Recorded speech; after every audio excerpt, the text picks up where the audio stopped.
தேவனுடைய பரிசுத்த நாமங்களுக்கு துதிகன மகிமை உண்டாவதாக. அப்போஸ்தலர் 16ஆம் அதிகாரத்தில் அங்கே பவுல் தேவனோடு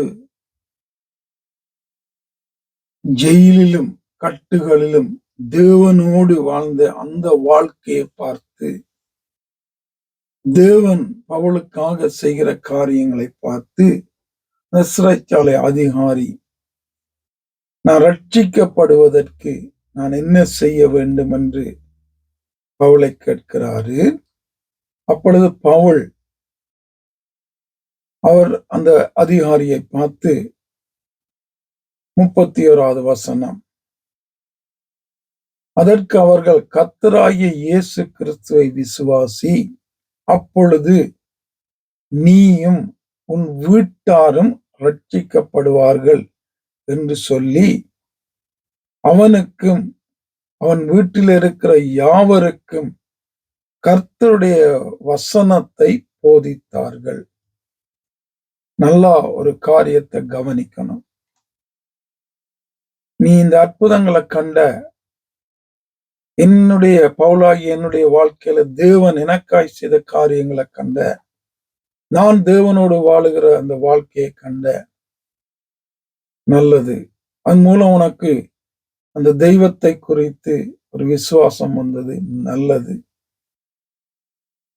அப்படி வரும்போது அங்கே அவர் கேட்கிறாரு. கேட்கும்போது பவுல் என்ன சொல்றாரு, ரட்சிக்கப்பட இந்த தெய்வம் உனக்கு வேணுமானா நீ முதலும் நீயும் வீட்டாரும் விசுவாசிக்க வேண்டும். அவரை விசுவாசிக்கும் போது ஆண்டவர் அந்த ரட்சிப்பை உனக்கு தருவார் என்று சொல்லுகிறார். இதோட அவர் அங்க விடல. அதான் முக்கியம். இந்த வசனத்தை எடுத்து வச்சிட்டு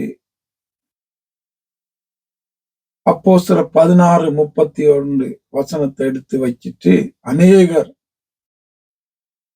கர்த்தராகிய இயேசுவை விசுவாசி, அப்பொழுது நீ உன் வீட்டாரும் ரட்சிக்கப்படுவீர்கள் என்று ஆண்டவர் சொல்லி இருக்கிறாரே, ஆகவே நான் விசுவாசிச்சா என் வீட்டார்கள்லாம் ரட்சிக்கப்படுவாங்க என்று பிழையாக விளங்கி கொண்டு போதிக்கிற நம்புகிற விசுவாசிகள் உண்டு.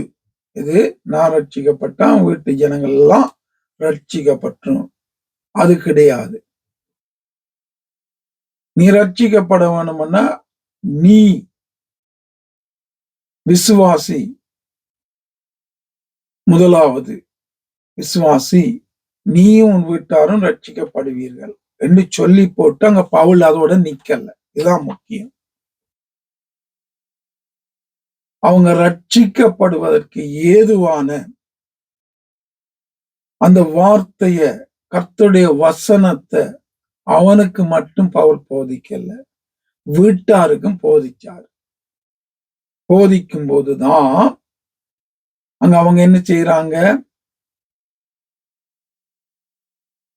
அவங்க அங்க ஞானஸ்தானம் எடுக்கிறத பின்பதாக நாங்க பார்க்கலாம், ஆண்டவரை ஏற்றுக்கொள்கிறத பார்க்கலாம். அப்ப என்ன, கர்த்தராகிய இயேசு கிறிஸ்துவ விசுவாசி நீயும் வீட்டார் ரட்சிக்கப்படுவீர்கள் சொல்லிட்டு அதோட அங்க அந்த வசனத்துக்கு முற்றுப்புள்ளி வைக்கல. அதோட பவுல் அதை நிப்பாட்டல. அப்படி சொன்ன பவுல் அவங்க ரட்சிக்கப்படும்படியாக அவனுக்கும் அவனுடைய குடும்பத்துக்கும் தேவனுடைய வார்த்தைய பிரசங்கித்தாரு. ரட்சிப்புக்குள்ள நடத்துகிற ரட்சிக்க வல்லமை உள்ள அந்த சத்தியத்தை, அந்த வார்த்தைய, வசனத்தை அவங்களுக்கு போதிச்சாரு. போதிச்சு அவனை மட்டுமில்ல குடும்பத்தையும் விசுவாசத்துக்குள்ள நடத்தினார்.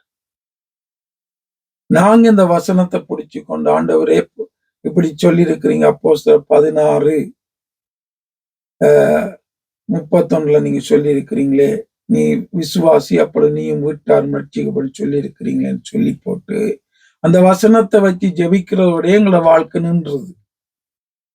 எங்களோட வீட்டாருக்கு வசனத்தை சொல்றோமா?